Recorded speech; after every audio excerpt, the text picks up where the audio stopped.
Hello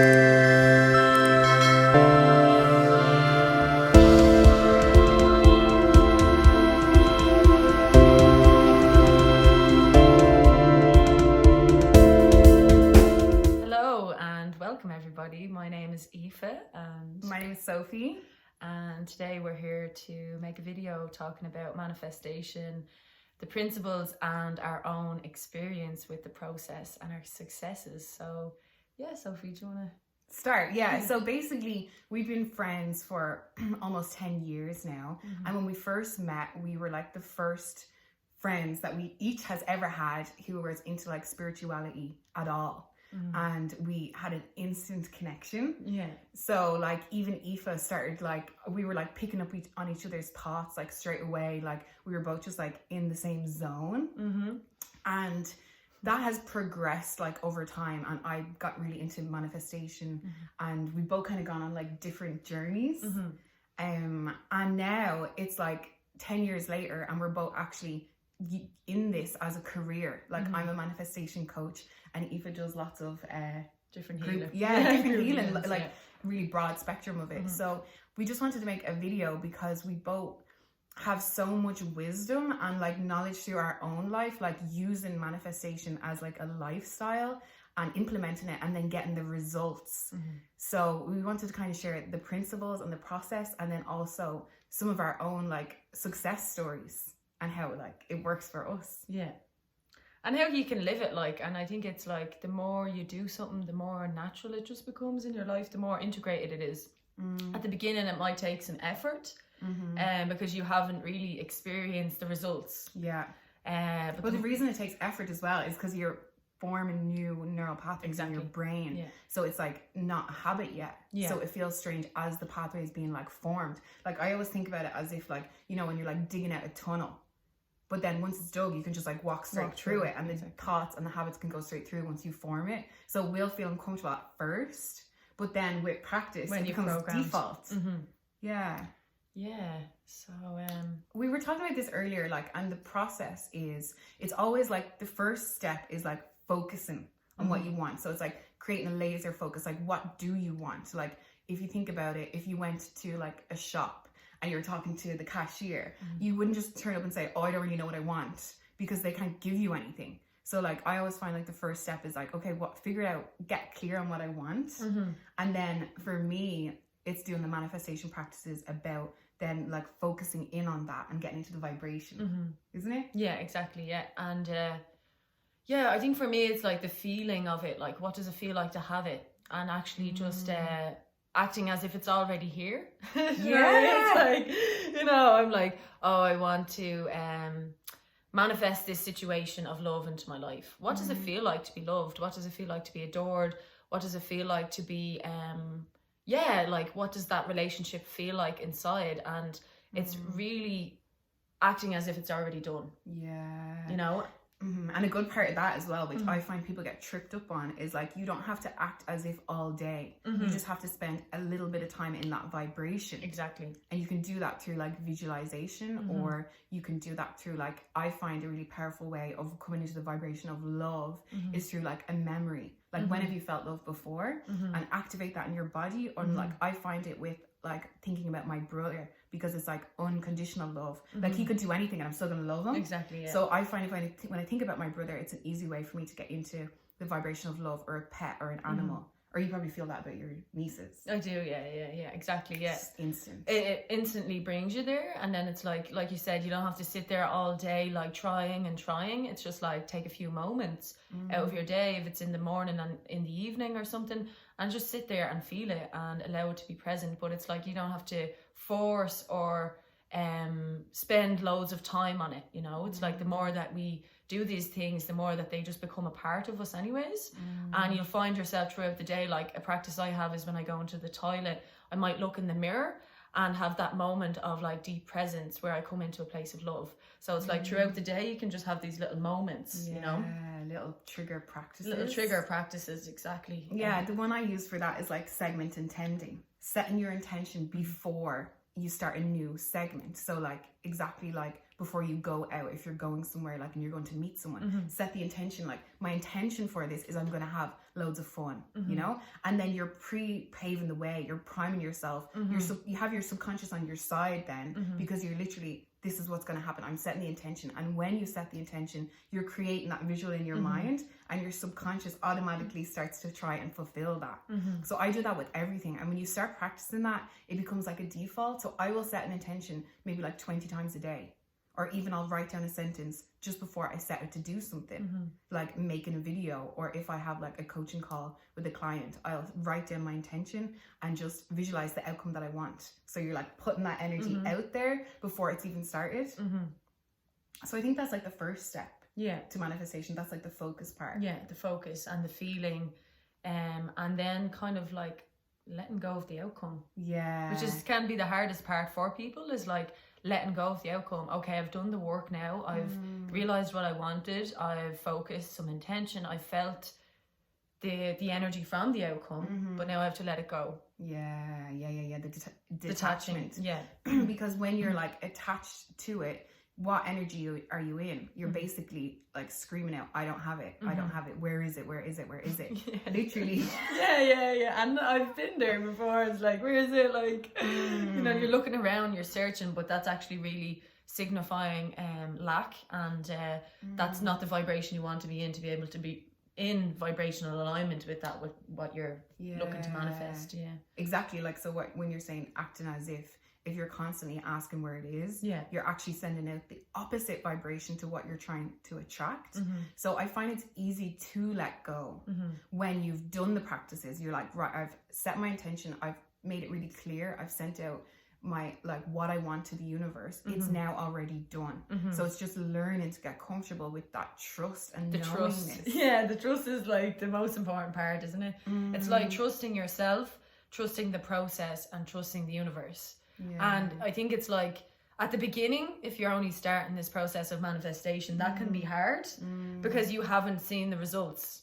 You know, you don't have experience maybe with the results. So you're like, oh, does this work? You know, am I able to do this? And maybe the belief that you grow within yourself the more you do this, and the trust in the universe hasn't yet been integrated. But I think the more you do it and the more that you can really trust in yourself and your own power, the more that you can just let go and surrender it and be like, okay, I want this, and I trust in whatever form it wants to come to me, instead of like trying to like script how it's going to come to you. Letting go of the how. The how is like, that's such an important process, isn't it? That is the absolute biggest thing. As the biggest question I get asked is like, how, you know, like how. It's like, that's the one thing you have to let go, because if you think about it, your higher self or the universe, there is infinite ways that this can come to you, and you might think this is the way I want it, and you're so sure I want it like this. But then when you let go of the how, and the way I like to do that is this or something better, or better than I could have ever imagined. So then it allows, it allows something greater to come to you. I don't know how many times in my life I've thought I wanted something and I didn't get it, and then I can see the value of something way better that was going to come to me if I let go of the how. And the way you can do that is focusing on how you want to feel. So this came up for me when I was going to go to Australia. I was really obsessed about going to Australia, and then I realized I was attached. Like, I needed it to be Australia, and I caught myself in that. So I then said, okay, how do I want to feel? I want to travel. I want like lucrative job opportunities. I want good weather. I want adventure. So I set that intention and came into that feeling. What would it feel like if I had all those things? Practiced it, and in that moment I got the inspiration about going to New Zealand. As soon as I dropped the attachment and focused on the feeling, and New Zealand ended up being a million times better experience for us than if we had went to Australia. Exactly. Yeah, because it's like there's infinite possibilities. There's infinite choice, and that's really that abundance mentality of like, this could be even greater than I could ever imagine. You know what I mean? And there's so many opportunities and options and choices. It's not like I'm putting all my eggs in one basket and this is how it has to come to me. Because the universe actually has so many other ways of bringing it to you. Exactly. And what you were saying before as well about proving it to yourself. This is like a good thing to recommend if people are starting out and they haven't already proved to themselves that they can manifest anything they want. The difference between manifesting like a mansion and manifesting like a pen, for example, so random, like there's no difference. It's your belief around it that makes one, you think it's harder to manifest one than the other. So the way I do that is practice manifesting something that's easy for you. Like, for example, a free cup of coffee. That was my one. Like, I was like, I'm going to manifest a free cup of coffee. And the way I did that was I visualized how would it feel if I got this free cup of coffee. And I got into that feeling of like, oh my God, I actually manifested this. Like, I just activated that vibration in myself. Just like, it was only 15 seconds. I wrote down, I'm so grateful I manifested a free cup of coffee. And that day I walked out of my house and like maybe like 20 meters outside of my house, walking down the street, and this like little leaflet just blew across me on the ground, picked it up, and it was like a voucher for a free cup of coffee. And I was like, whoa. That was enough for me. And then over time, then I had solidified the belief in myself, so I just kept practicing it and I kept getting more and more results. You know? You have some really good stories as well, don't you? Yeah, so I'll share the first like major one that I can think of in my life, and that was when I met Lady Gaga. So I was 14, and at the time I was really into Lady Gaga, and I really loved the way what she stood for, and yeah, I just had this kind of soul connection with her. I really felt that she was a good role model because she really inspired and thought outside different, and she welcomed people that were different. So every night before I went to bed, I said to myself, I'm going to meet Lady Gaga.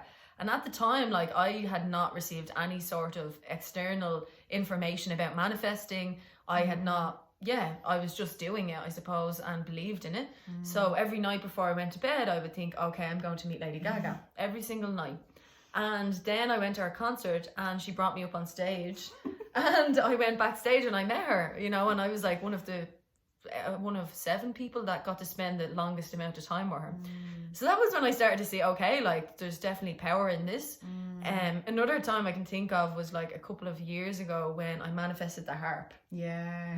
So I was at a gathering in England and I looked at my friend playing the guitar and I was like, wow, like Sarah is to guitar as Aoife is to harp. And I had this feeling like, okay, I'm going to ask for harp. So I just felt like I had this harp. And I was looking at the fire and I was like really visualizing it like coming to me. And I kept saying to everyone at the gathering then, like, the next time you see me, I'll have a harp in my hands. Wow. And then I went back to Ireland and I kept believing it. Like, I really felt like I had this harp. When I got back to Ireland, like 2 days later, someone came and brought me a harp, you know. It was like it's beyond coincidence. It's not physically not possible. It's not possible. Wow. But you were speaking that into reality as well. So that's another technique, like visualizing, feeling as if it's already happening, getting into the vibration of it. But you literally spoke it into reality. Like, and I said, I am going to. And it's like, it wasn't like, oh, I want. It was like, I am going to. It's done. It's done. Yeah. And it's like, oh, next time you see me, I'll have a harp in my hands. Like, really certain. There was so much certainty. There was no even question of that not happening. Yeah. Do you know, I was just so certain in myself that it was already there.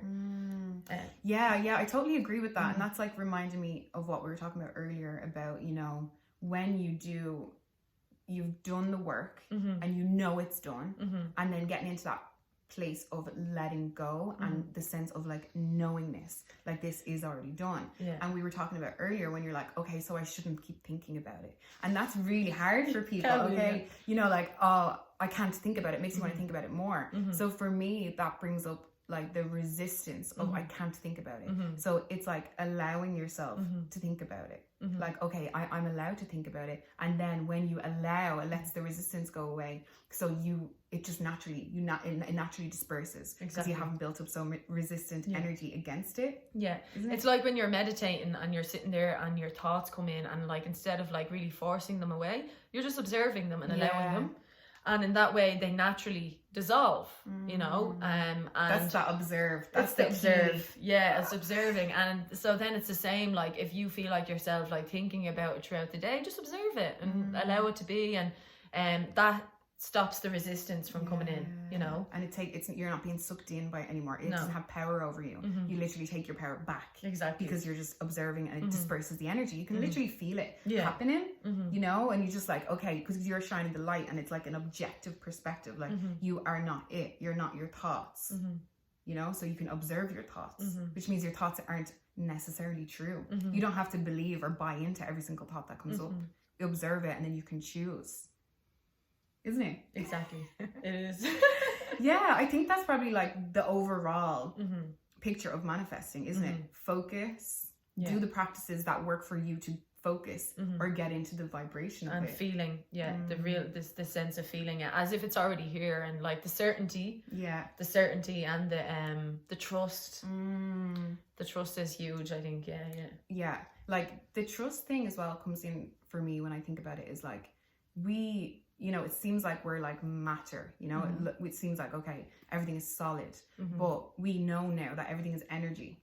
Like literally everything is energy, and energy is like malleable, and that's been proven now, you know. So it's like, when you think about that, it's like we are so much more than meets the eye. There's so much more going on in this moment. So if you can, I find when I tune into that through meditation or just thinking like that, I realize I can let go of this to a higher power, you know, and it's like not just me. I don't have to control making this happen. Just me on a human level, like in this physical. That's very a 3D perspective.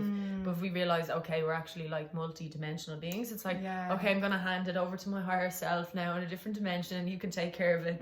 I, on a physical level here, like as the human in this dimension, have done the work, and now I'm handing it up to you, and you can take care of it.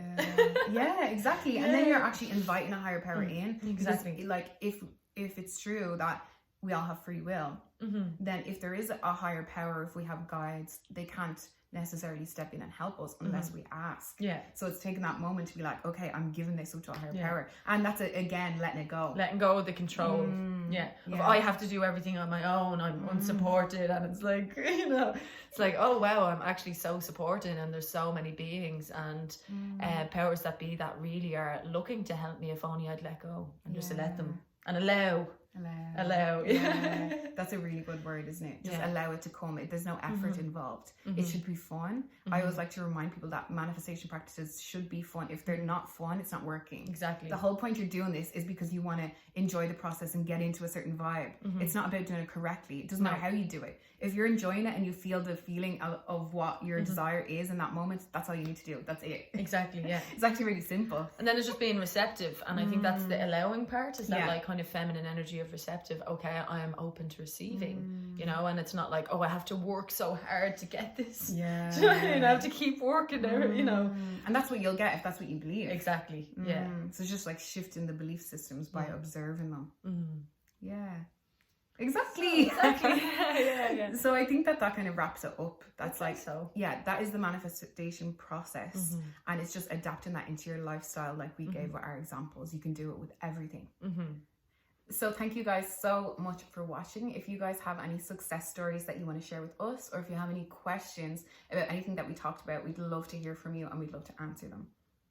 Yeah, thanks so much everybody for watching. It's been great making this video, which is Sophie, and if anyone has any sorts of tips or wants to share what they use to manifest, or if they have any sort of different suggestions, I'd love to hear. So comment below, and thanks again.